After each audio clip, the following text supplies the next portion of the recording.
सबको स्वतंत्रता दिवस की बधाई, संगत को भी, देशवासियों को भी। इस अवसर पर हमें उन वीरों को भी याद करना है जिन्होंने देश के लिए अपने प्राणों का बलिदान दिया। हुकूमत खतरनाक थी, बगावत करने वालों को गोलियों से उड़ा दिया जाता था। उन कवियों को, उन लेखकों को, उन विचारकों को, उन माताओं बहनों को, उन वीरांगनाओं को नमन करना चाहिए आज के दिन कि स्वतंत्रता के इस यज्ञ में उन्होंने अपने बच्चों के प्राण गंवाए। ये दिन सिर्फ जश्न मनाने का नहीं है। इस दिन हम सबको सोचना है हमारी स्वतंत्रता कितनी सहिष्णु है, हमारी आज़ादी की कितनी प्रासंगिकता है। इस समय हम कितने आज़ाद हैं। किसी भी राष्ट्र का उत्थान कब होता है वो सोचना है जब वहाँ का हर एक नागरिक संपन्न हो, शिक्षित हो, स्वस्थ हो, सभ्य हो, राष्ट्रभक्त हो, उसके अंदर राष्ट्र त्याग की भावना हो। हमें इन सब पहलुओं से कहीं हटकर, राजनीति के दृष्टिकोण से हटकर सोचना होगा। हम देश के नागरिक हैं। स्वतंत्रता की लड़ाई सभी धर्मों ने, सभी जातियों ने, सभी बिरादरियों ने मिलकर लड़ी है। कोई एक जाति का उसमें वर्चस्व नहीं था, किसी एक धर्म का वर्चस्व नहीं था, किसी एक बिरादरी का वर्चस्व नहीं था। इस महायज्ञ में पूरा राष्ट्र एक था। आज भी इसकी ज़रूरत है कि हम आपसी वैमनस्य को मिटा दें। जहाँ सुमति तहाँ संपत्ति नाना, जहाँ कुमत तहाँ विपत निदाना, गोस्वामी जी कह रहे हैं। राष्ट्र का माहौल ऐसा बनाए कि आंतरिक कलह न रहे। आंतरिक कलह नहीं रहे, हम सब मिलजुल कर रहे हैं। हो सकता है हमारी उपासना पद्धतियां अलग हो, ईश्वर के प्रति हमारी मान्यताएं अलग हो, पूजा अर्चना के सिस्टम अलग हो, ये दीगर बात है। पर किसी भी राष्ट्र के नागरिक का पहला कर्तव्य है कि हम एकता के साथ रहें। राष्ट्र की धारणा हम अपने अंदर रखें। मातृभूमि के लिए हम सजग रहें। इस ज़मीन को माता क्यों कहा है वो सुने। माँ जब बालक को जन्म देती है, अपने पयोधर से दूध पिलाती है।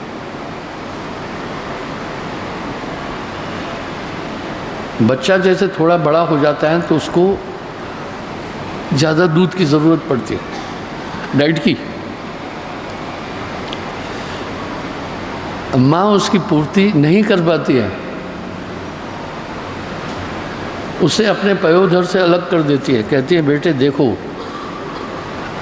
अब तुम्हारी डाइट पूरी करने की ताकत मुझ में नहीं है, तू धरती माँ की गोद में जा। इसको माँ क्यों कह रहे हैं, धरती को, ये समझने की ज़रूरत है। एक छोटा उदाहरण देता हूँ। बीच में एक संवाद उठा था, भारत माता की जय, कुछ कहा नहीं बोलेंगे। वाह। एक लाहौर का मौलवी था, उसका स्टेटमेंट था बड़ा प्यारा, वो मुस्लिम था। उसने कहा इस्लाम में भी वतन को माँ का दर्जा दिया गया है। उसने काफ़ी लोगों की ज़बानें बंद कर दी थी ये बोलकर। ठीक है, हमें सोचना है अपने देश के लिए, क्योंकि इसी भूमि से निकलने वाली ये हमारी ऊर्जा है, हमारे शरीर का पोषण करती है ताउम्र। माँ के पास इतनी एनर्जी नहीं होती है कि बच्चा बड़ा हो जाए उसको और दें, उसको वो फीडिंग कराती रहे अपने पयोधर से, नहीं हो पाएगा, उसकी पूर्ति नहीं होगी। एक उदाहरण देता हूँ। एक छोटी नीलगाह की बछड़ी कोई लाया मेरे पास।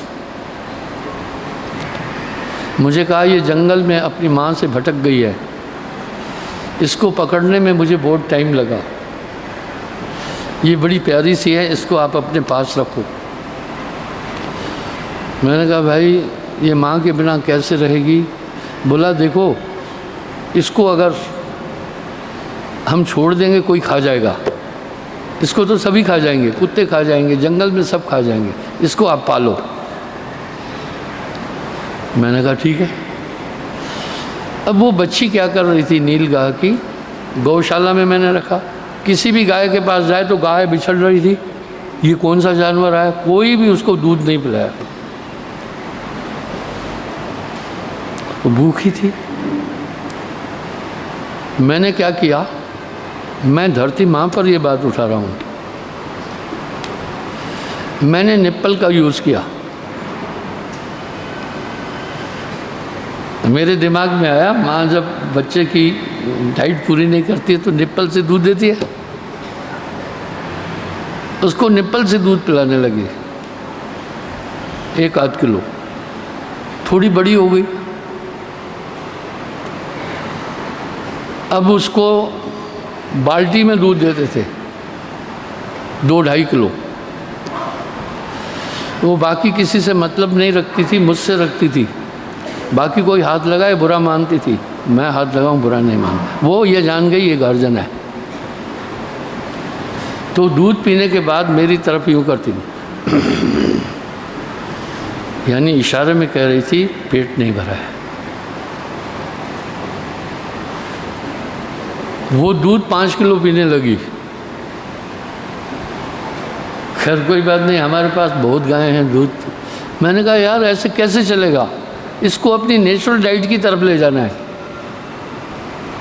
बाल्टियां भर भर कर इसको दूध कहाँ तक पिलाएंगे।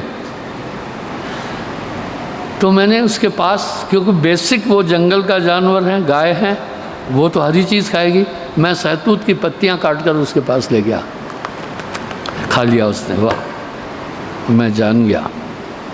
फुल्का दो तो मुंह उधर कर देती थी, फीड दो तो मुंह उधर कर देती थी, बाकी चीज़ दो तो वो नहीं खाती थी।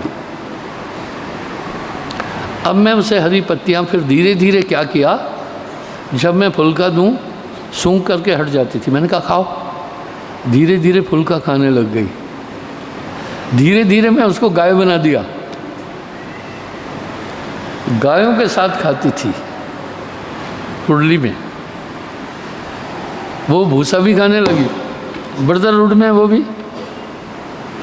उसकी रवायत मैंने चेंज कर दी बिल्कुल। एक बात देखी,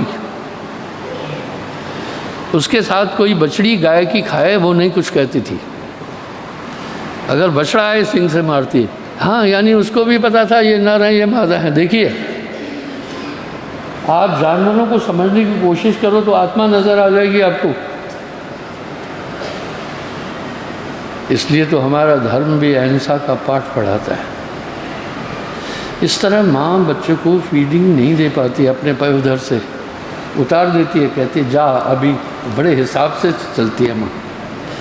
कभी उसे चावल का माड़ गाढ़ा वो पिलाती हैं, कभी दाल ये पिला देती है, कभी चावल भोर करके दे देती है। अपना उसे कहते हैं जा धरती माँ की गोद में तू रह। ये हमारी सभी आवश्यकताओं की पूर्ति करती है। वतन दो चीज़ें हैं, इस धरती पर रहने वाले और वो धरती, ये वतन है। इसलिए मातृभूमि की रक्षा हर एक नागरिक की ज़रूरत है। राष्ट्र के सम्मान के लिए हर एक के अंदर धारणा होनी चाहिए कि मैं उस देश का हूँ।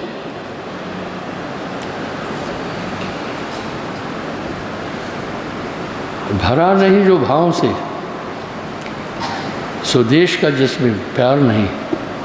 तो भरा नहीं जो भावों से, जो भावों से भरा नहीं है, अपने राष्ट्र के लिए जिसमें प्रेम नहीं, वो पत्थर है, इंसान नहीं। आज इस चीज़ की राष्ट्र को बड़ी ज़रूरत है। जाति धर्म के दायरे से ऊंचे उठकर हम पहले एक नागरिक बने। जब राष्ट्र कमज़ोर हो जाएगा तो सभी कमज़ोर हो जाओगे। कोई अनपढ़ नहीं रहे। जब अनपढ़ रहेगा तो अपराध करेगा। कोई भूखा न रहे। जब भूखा रहेगा तो पेट पालने के लिए अनर्गल कर्म करेगा, चोरी करेगा, फलाना करेगा, बाकी चीज़ें करेगा। कोई तनहा न रहे, सब स्वस्थ रहें, कोई बीमार न रहे।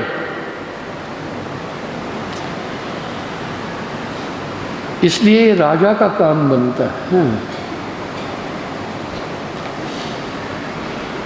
वो एक तरह से नागरिकों का पिता है। वो बिना किसी भेदभाव से सबकी सुरक्षा का ध्यान रखे। राजनीति छोड़िए, मैं राजनीति में नहीं हूँ। इसमें साम दाम दंड भेद होता है, पर राजा के लिए भी कुछ धर्म है, कुछ नियम है, राजधर्म है। वो सभी नागरिकों की सुरक्षा का ध्यान रखे। कोई किसी पर जुल्म नहीं कर सके, कोई किसी को सता नहीं सके, अपराध नहीं रहे। जब आपके इर्द गिर्द अपराध है तो आप संपन्न होकर के भी खुश नहीं है। प्रथम शांति चाहिए। यही संदेश हमारे संतों ने पहले दिया। मैं एक बात हमेशा कह रहा हूँ, महात्मा गांधी का पूरा मंथन करोगे अच्छी तरह, कबीर साहब निकल आएगा।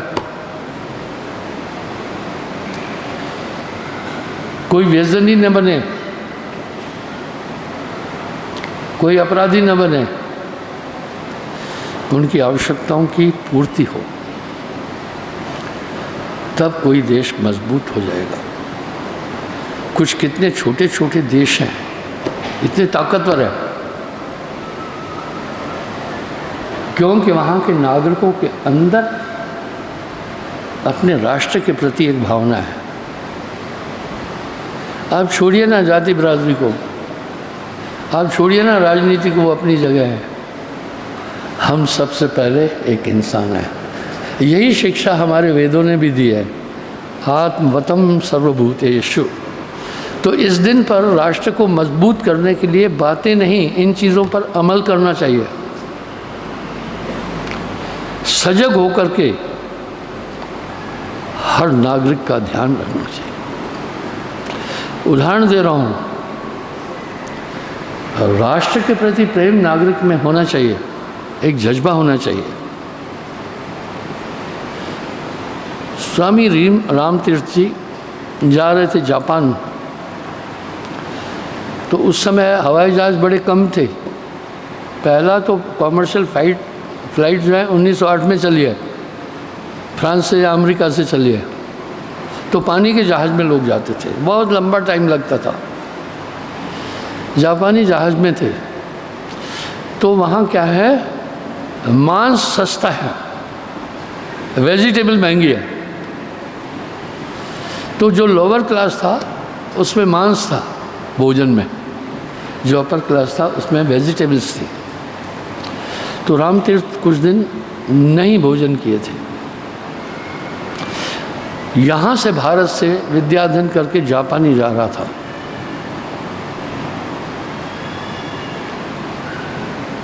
जब जापानी जा रहा था उसको पता चला उन जहाज़ों में एक मंजिल तो पानी के अंदर रहती थी जो नीचे वाली है। उधर आया कि एक भारतीय व्यक्ति इसमें भूखा है। आकर के उन्होंने परिचय किया, मित्रता की। फिर उससे कहा मेरे साथ चलो मेरे क्लास में। बोला नहीं, मेरी टिकट लोअर क्लास की है। बोला उसकी चिंता मत करो, हम देखेंगे। गया वहाँ, उसको रखा, उसकी टिकट चेंज की, भोजन छाजन का पूरा खर्चा बियर किया। वाह! जब जापान पहुँच करके अलग होने लगे, रामतीर्थ जी ने कहा मैं तुम्हारा ये उपकार कैसे चुका सकता हूँ। जापानी विद्यार्थी ने कहा चुका सकते हो, तुम देश में वापस जाकर ये मत कहना कि जापानी जहाज में मैं भूखा था, इससे मेरे देश का नाम बदनाम होगा। इतना छोटा देश, यूपी से 8 गुना छोटा है, विश्व की चौथी सबसे बड़ी आर्थिक शक्ति है, क्योंकि वहाँ के नागरिकों में अपने देश के लिए प्रेम है,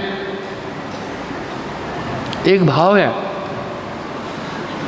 मैं अक्सर जापान का एक एग्जांपल देता हूँ, यूपी से 8 गुना छोटा,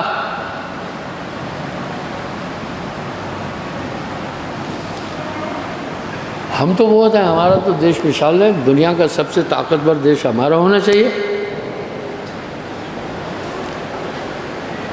तो इसी तरह के प्रसंग आता है, कोई ट्रेन से यात्रा कर रहा था जापान में, तो उसको कहीं फल नहीं मिले, तो उसने कहा क्या जापान में फल नहीं होते क्या? अगली स्टेशन पर वहीं एक बैठा हुआ था जापानी, टोकरा भर के फलों का लाकर आगे रखा। बोला दोबारा मत बोलना कि जापान में फल नहीं। आप देखो वो दुनिया की चौथी अर्थव्यवस्था है, यूपी से 16 गुना छोटा है। इसलिए इस अवसर पर हमें राष्ट्रीयता क्या पहले, बाकी चीज़ें छोड़ो।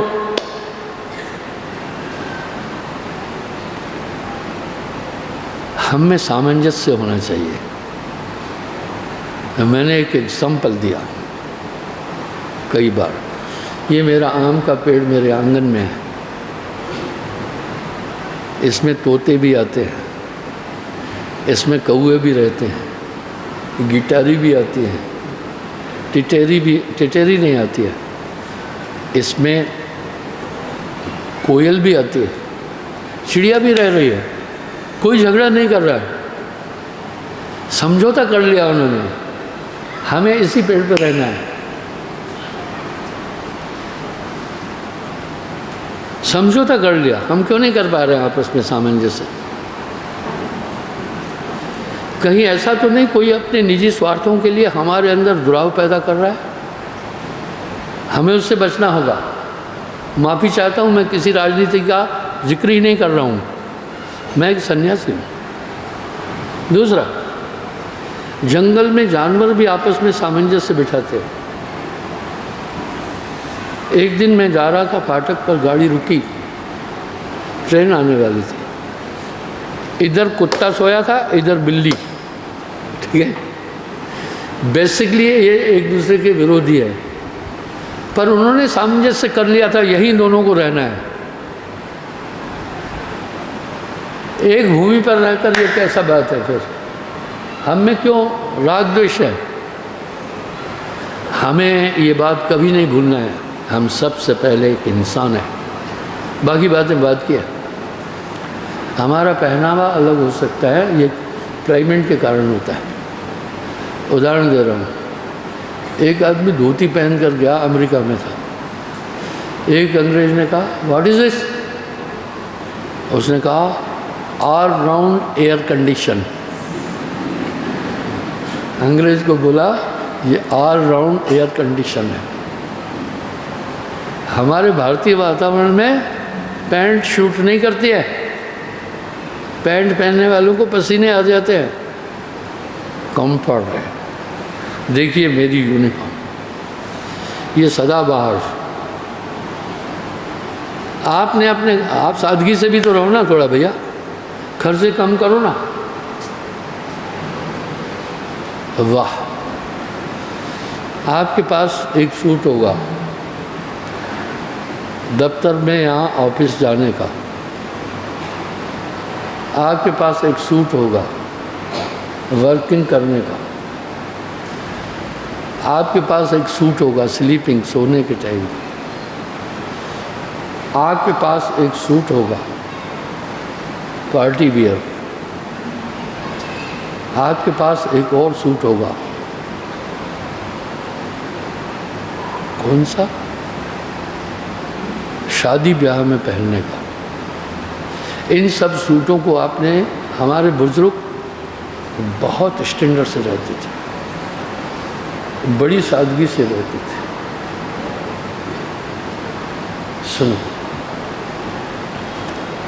मेरे पास एक ही सूट है, इसी से अमेरिका भी चला जाता हूँ, यही ट्रेनों में भी जाता हूँ, रेलगाड़ियों में भी जाता हूँ, कभी कभी शादियों में जाना पड़ता है, कभी बड़े बड़े प्रोग्रामों में भी जाता हूँ। ये सदाबहार एवरीवेयर ऑलराउंडर सूट है। आप सादगी करो।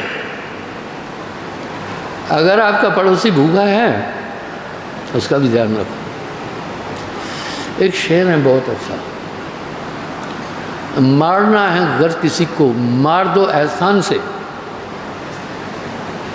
मारना है अगर किसी को मार दो एहसान से, वरना कोई झुक नहीं सकता किसी नुकसान से। उदाहरण देता हूँ, किसी का नुकसान करके झुकाना चाहोगे तो प्रतिस्पर्धा बढ़ेगी, प्रतिद्वंद्विता बढ़ेगी। उदाहरण, अंबेडकर नगर में एक क्षत्रिय परिवार था, उसका कोई मर्डर कर दिया दूसरा क्षत्रिय परिवार ने, तो बच्चे बड़े हो गए, उन्होंने उसका मर्डर कर दिया जो उसके बाप को मारे थे।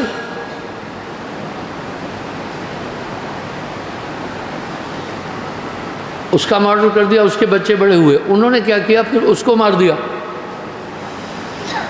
ये मैं उपन्यास की कहानी नहीं बता रहा हूँ, ये सिलसिला पीढ़ी दर पीढ़ी था। एक बार उसमें से एक परिवार के आदमी का एक्सीडेंट हो गया, तो खून की बहुत कमी थी, नहीं तो एक नंबर और दो नंबर दो परिवार थे।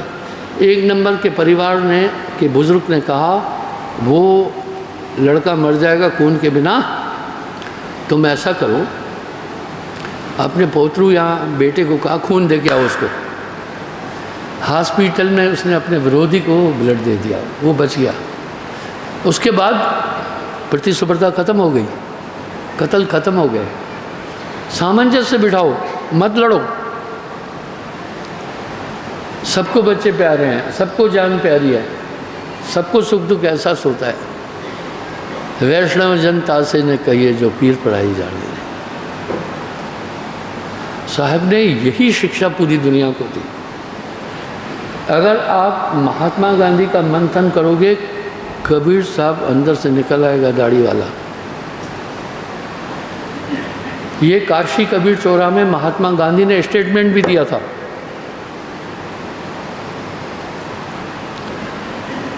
उनसे पूछा गया आपके पास सत्य और अहिंसा के संस्कार कहाँ से आए? बोला मेरी माँ से,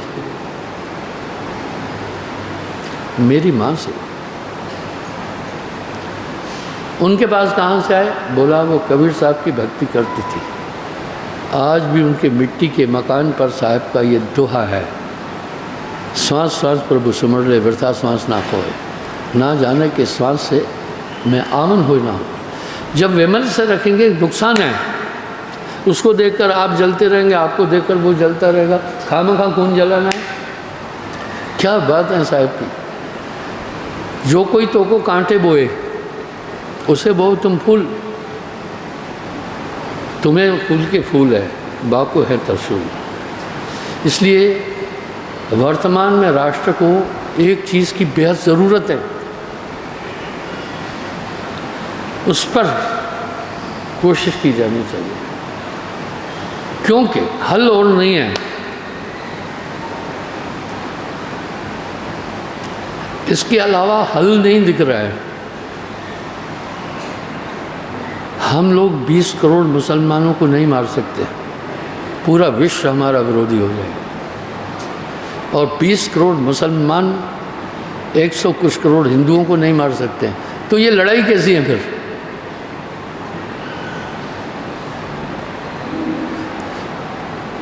ये तनातनी कैसी है फिर? अपना अपना कार्य करो। बस एक चीज़ दिमाग में रखना, हम इस देश के नागरिक हैं, ये हमारा देश है, पूरा वैमनस्य से खत्म हो जाएगा। जलती हुता में घृत दोगे आग भड़केगी। इस दिशा में हमारा पंथ बहुत बड़ा काम कर रहा है। हमारी संस्था में हिंदू भी जुड़े हैं, मुसलमान भी जुड़े हैं, ईसाई भी जुड़े हैं, सिख भी जुड़े हैं, बुद्धिस्ट भी जुड़े हैं, जैनी भी जुड़े हैं। हम अपनी संस्कृति पर चल रहे हैं। हम नहीं पूछ रहे हैं तुमसे क्या जाते हैं, तुम्हारी क्या धर्म है तुम्हारा। हम 7 नियम बता रहे हैं जो इस राष्ट्र की मूल धारणा है। जो दीक्षा लेता है उसको 7 नियम बताते हैं। सत्य बोलना, मांस न खाना, 2, हिंसा नहीं करना, यानी मांस न खाना, किसी जीव को नहीं मारना। जब हमारा धर्म कह रहा है आत्मवतम सर्वभूतेषु, सब में आत्मा एक ही समान है, तो फिर कैसा ये है? वाह साहब ने क्या तंज कसा है। जात पात होकर नहीं आए, ये झगड़ा जग में फैला है। मैं राजनेताओं वाली बात नहीं कर रहा हूँ, वो जाति और धर्मों को बांटते हैं, ठीक है, अपन नहीं बांट रहे हैं। जो तू ब्राह्मण ब्राह्मणी जाया और राह से क्यों ना आया, साहब कर। जो तू तुर्क तुर्क में जाया, पेट में सुन्नत क्यों न कराया। वाह वैगर वैगर नाम धराया, एक माटी के भांडे, वो खसी वो गाय कटावा, बधई जन्म गवाया, भाई रे 2 जगदीश कहाँ से आया। यही धारणा हमारे देश की संतों की थी। ये पनपी, ये उठी, और हम सामंजस्य से रह रहे थे। अभी हम थोड़ा विवादों में रह रहे हैं। झगड़ा वो चीज़ें, जीतने वाला का भी नुकसान है, हारने वाले का भी नुकसान है। हमें आपसी सामंजस्य बना करके संसार में जीना है। यही सभी संतों का संदेश भी है। क्षमा चाहता हूँ, मैं पुनः आज स्वतंत्रता दिवस पर सबको बधाई देता हूँ, और इन चीज़ों पर ध्यान दिया जाए।